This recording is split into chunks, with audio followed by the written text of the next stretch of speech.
राम राम दोस्तों, आज हम पढ़ेंगे संसद के सत्र के बारे में। इससे जानेंगे कि संसद के कितने सत्र होते हैं, सामान्यतः कितने सत्र होते हैं, सरकार कितने सत्र बुला सकती है, संविधान में क्या प्रावधान दे रखा है और इसके संबंधित महत्वपूर्ण शब्दावलियों के बारे में बात करेंगे। तो सबसे पहले देखिए, संसद के सत्र बुलाने के संबंधित आर्टिकल किस में दे रखा है? 85 में, संसद के सत्र बुलाने से संबंधित। परंतु सामान्यतः सरकार बजट, मानसून और शीतकालीन सत्र बुलाती है। ये हमारी परंपरागत रूप से चलता है। जैसे कि सामान्यतः बजट सत्र कितने होते हैं? बजट सत्र होता है, मानसून सत्र और शीतकालीन सत्र।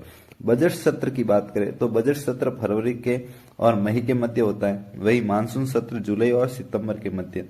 शीतकालीन सत्र की बात करें तो नवंबर और दिसंबर के मध्य होता है। सबसे लंबा सत्र की बात करें तो बजट सत्र होता है और सबसे छोटा देखें तो शीतकालीन, लगभग 20 दिन होता है। ये सरकार पर निर्भर करता है, ये बड़ा भी कर सकते हैं और छोटा भी कर सकते हैं। लगभग ऐसा देखें तो शीतकालीन सत्र छोटा होता है और बजट सत्र बड़ा होता है, क्योंकि सबसे पहले सरकार बजट प्रस्तुत करती है, उसके बाद 1 माह का अंतराल होता है ताकि इसमें सांसद और जो भी समितियां हैं वो बजट के प्रावधान पर अध्ययन कर सके। उसके बाद वापस 1 महीने के बाद वापस बुलाया जाता है, तो इसलिए कारण ये बजट सत्र बड़ा होता है। अब हम जानेंगे कि संविधान में सत्र से संबंधित क्या प्रावधान है। न्यूनतम सत्र कितने बुला सकते हैं, अधिकतम तक की क्या संख्या निर्धारित है और सत्र के मध्य कितना अंतराल होना चाहिए। तो सबसे पहले देखें तो संविधान में दे रखा है कि आपको न्यूनतम 2 बार, वर्ष में 2 बार बैठक बुलानी आवश्यक है। कितनी? वर्ष में 2 बार बैठक बुलानी आवश्यक है, मतलब 6 माह में 1 बैठक बुलानी आवश्यक है। ठीक है। उसकी अंतराल की बात करें तो अंतराल 6 माह से ज्यादा नहीं होना चाहिए। 6 माह में 1 संसद की बैठक बुलाना आवश्यक है। परंतु सामान्यतः हम देखें तो बजट के सत्र कितने बुलाते हैं सरकार? तो बजट सत्र बुलाती है, मानसून सत्र बुलाती है और शीतकालीन सत्र बुलाती है। ये हमारे संविधान में न दे रखा है। संविधान में सिर्फ और सिर्फ ये दे रखा है कि आप कम से कम 2 बैठक बुलानी आवश्यक है। ठीक है। और ये संविधान में ऐसा ही नहीं दे रखा है कि ये बजट सत्र होगा, ये मानसून सत्र होगा, ये शीतकालीन सत्र होगा, ऐसा नहीं है। यदि सरकार चाहे तो 2 से अधिक बार भी बैठक बुला सकती है, 3 से अधिक बार भी बैठक बुला सकती है। जैसे कि अभी फिलहाल हमें विशेष सत्र बुलाया था सरकार ने, तो ये सरकार पे निर्भर करता है कि सरकार कितने सत्र बुलाए। ठीक है। परंतु संविधान में कितने कितने दे रखा है कि वर्ष में 2 बार बुलाना आवश्यक है। और समय अंतराल की बात करें तो 6 माह का समय अंतराल। अब हम बात करेंगे इन शब्दावलियों के बारे में। जैसे संसद के सत्र बुलाते समय किन किन शब्दावलियों का उपयोग करते हैं। तो आपने सबसे पहले सुना होगा आहूत करना। आहूत करना का क्या मतलब होता है कि सरकार संसद को सत्र बुला रही है और आदेश दे रही है, ठीक, ताकि आप सभा में उपस्थित हो। ठीक है। ये आहूत मतलब शुरुआत। ठीक है। सत्र की शुरुआत के समय क्या शब्दावली का प्रयोग करते हैं कि संसद को सत्र का आहूत किया गया, मतलब बुलाया गया है। ठीक है। स्थगन का क्या मतलब होता है? स्थगन मतलब कोई भी बैठक चल रही है उसको रोकना। ठीक है, बीच में रोकना।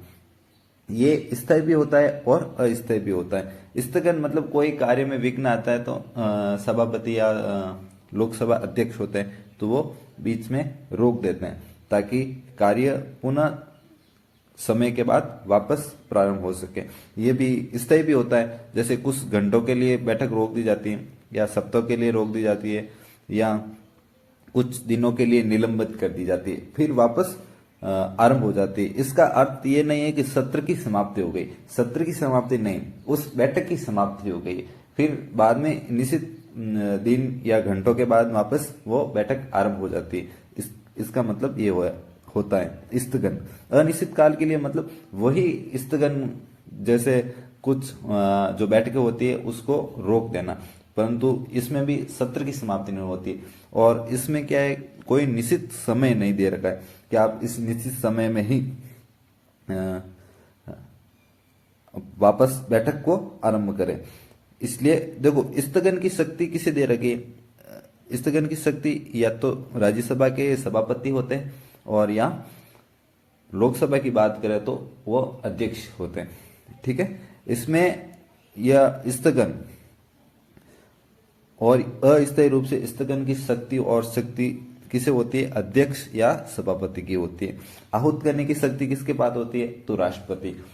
राष्ट्रपति का मतलब है सरकार। जैसे आपने बजट सत्र से पहले राष्ट्रपति का भाषण सुना होगा, और कोई भी सत्र आरंभ, वर्ष के पहले सत्र का आरंभ होने से पहले जब राष्ट्रपति भाषण देते हैं तो मेरी सरकार, मेरी सरकार, मतलब राष्ट्रपति का मतलब है मेरी सरकार, सरकार ही, राष्ट्रपति स्वयं सरकार के अंदर है। ठीक है, तो राष्ट्रपति के आदेश से ही कोई भी सत्र बुलाया जाता है, मतलब सरकार के आदेश से। तो आहूत करने का जो करने का अधिकार किसे होगा, तो राष्ट्रपति को होगा। किसे, राष्ट्रपति को। परंतु स्थगन और अनिश्चित काल के लिए स्थगन की शक्ति किसे होगी, तो अध्यक्ष, अध्यक्ष या सभापति को। फिर बात करें देखो सत्रावसान की, तो सत्रावसान क्या होता है, जैसे एक सत्र की समाप्ति, जब बजट सत्र समाप्त हो जाता है या मानसून सत्र समाप्त हो जाता है या शीतकालीन सत्र समाप्त होता है, तो इन सत्र की समाप्ति को क्या कहते हैं, सत्रावसान कहते हैं। क्या कहते हैं, सत्रावसान कहते हैं। ठीक है, बजट सत्र की समाप्ति मतलब सत्रावसान हो गया। इसमें पूरे सत्र की समाप्ति हो जाती है, इसमें बैठक की समाप्ति नहीं होती, पूरा सत्र की समाप्ति होती है। यदि सत्र समाप्त हो रहा है तो बैठक भी समाप्त हो रही। ठीक है, तो फिर अनिश्चित काल के लिए इसे स्थगित कर दिया जाता है। तो सत्रावसान की शक्ति किसे दी है, तो राष्ट्रपति। राष्ट्रपति के पास शक्ति है कि वो बीच में भी सत्रावसान कर सकते हैं, कर सकते हैं। ठीक है, तो ये सत्रावसान की शक्ति किसे दे रखी है, तो राष्ट्रपति को दे रखी है। ठीक है, फिर बात करें देखो विघटन। विघटन का क्या मतलब होता है, आपने सुना होगा राज्यसभा, राज्यसभा आपने सुना होगा। तो राज्यसभा विघटित नहीं होती है। क्या नहीं होते हैं, विघटन नहीं होते हैं राज्यसभा, क्योंकि ये एक स्थायी सदन है। परंतु लोकसभा एक अस्थायी है। जब तक आपके पास बहुमत है लोकसभा रहेगी, और लोकसभा का कार्यकाल भी जब समाप्त हो जाता है तो भी उसका क्या होता है, विघटन करते हैं। तो बात करें लोकसभा का कार्यकाल तो 5 वर्ष का होता है, 5 वर्ष के बाद वापस चुनाव कराना पड़ता है। और विघटन का बात जब आपके पास बहुमत नहीं होता और कोई सरकार बनाने के लिए आपको गठबंधन भी नहीं मिलता है तो राष्ट्रपति उसे क्या कहते हैं, लोकसभा का विघटन करते हैं। तो ये शब्दावली विघटन से संबंधित, मतलब लोकसभा का विघटन। फिर नई चुनाव के बाद वापस सरकार बनती है। तो हमने पढ़ा आहूत करना, आहूत करने की शक्ति किसके पास है, तो राष्ट्रपति के पास। स्थगन की शक्ति तो लोकसभा अध्यक्ष या सभापति के पास होती है। वही अस्थायी, अस्थायी मतलब अनिश्चित काल के लिए, मतलब कोई समय सीमा निर्धारित नहीं है। और सत्रावसान की शक्ति राष्ट्रपति के पास होती है, मतलब सत्र की समाप्ति। और विघटन मतलब लोकसभा का विघटन या उसका कार्यकाल की समाप्ति, तो उसे कहते हैं विघटन। देखो इससे संबंधित यूपीएससी में क्वेश्चन भी पूछा गया है। लगभग ये यूपीएससी 2020 में पूछा गया है। ठीक है, और हम इस प्रश्न के प्रावधान को एक एक करके देखेंगे। सबसे पहले देखो, पहला देखें तो ये दे रखा है कि भारत के राष्ट्रपति ऐसे स्थान पर संसद का सत्र बुला सकते हैं जहां वह उचित समझे। ठीक है, दूसरा, भारत का संविधान एक वर्ष में संसद के 3 सत्र का प्रावधान करता है, लेकिन तीनों सत्र आयोजित करना अनिवार्य नहीं है। तीसरा, एक वर्ष में संसद की बैठक के लिए आवश्यक न्यूनतम दिनों की कोई संख्या नहीं है।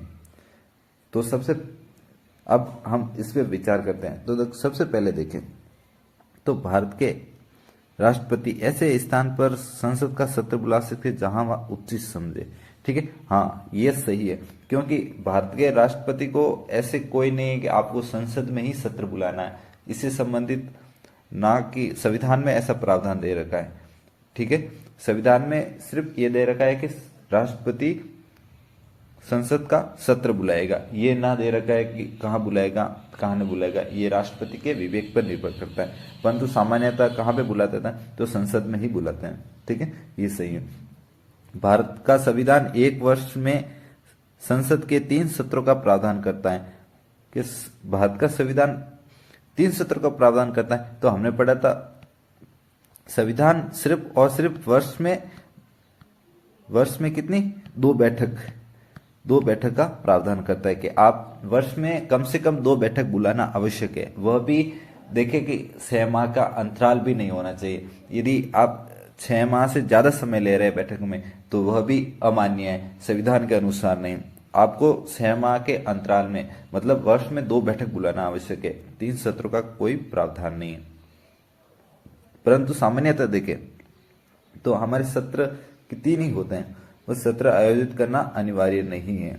लेकिन हाँ ये ठीक है, परंतु यहाँ पे देखो गड़बड़ है, 3 सत्र का प्रावधान नहीं दे रखा है, 2 सत्र का प्रावधान दे रखा है। ठीक है, फिर तीसरा देखें तो एक वर्ष में संसद के बैठक के लिए आवश्यक न्यूनतम दिनों की कोई संख्या निर्धारित नहीं है। हाँ ये भी सही है, क्योंकि संसद न्यूनतम संख्या निर्धारित नहीं करती कि सत्र आप इतने ही चलाए, इससे ज्यादा आप सत्र नहीं चला सकते, इसकी कोई बाध्यता नहीं है। सरकार चाहे तो 2 सत्र बुला सकती है, सरकार चाहे तो 3 सत्र बुला सकती है, या उससे अधिक भी बुला सकती है। तो ये भी सही है, 1 और 3 सही है। ठीक है, फिर एक और क्वेश्चन है कि देखो इसमें अंतर बताना है आपको, संसद के स्थगन और सत्रावसान के बीच अंतर को बताना है। ये भी यूपीएससी में क्वेश्चन पूछा गया है। देखो सबसे पहले स्थगन काल क्या होता है कि सदन के बैठक को समाप्त करता है। ये केवल और सदन के बैठक को समाप्त करता है कि एक बैठक जब स्थगित कर दी जाती है तो वापस ये बैठक स्थगित हो जाती है, ना कि पूरा सत्र स्थगित हो जाता है। और सत्रावसान का क्या मतलब होता है कि सत्रावसान सभा के बैठक और सत्र दोनों को समाप्त करता है। ठीक है, हाँ ये भी सही है, क्योंकि सत्रावसान एक बैठक को जब सत्र समाप्त हो जाए तो बैठक अपना आप समाप्त हो जाती है, तो ये सही है। दूसरा देखें, स्थगन काल का अधिकार सदन के पीठासीन अधिकारी को है। ठीक है, और सत्रावसान की शक्ति भारत के राष्ट्रपति के पास होती है। ये भी सही है, क्योंकि स्थगन करना चाहे अनिश्चित काल के लिए करे या निश्चित काल के लिए करे, ये अधिकार किसे दे रखा है, पीठासीन अधिकारी को, जैसे अध्यक्ष हो या सभापति, इन दोनों को दे रखा है। परंतु सत्रावसान की शक्ति किसे दे रखी, राष्ट्रपति के पास। तो ये दोनों सही है। ठीक है, वीडियो देखने के लिए धन्यवाद।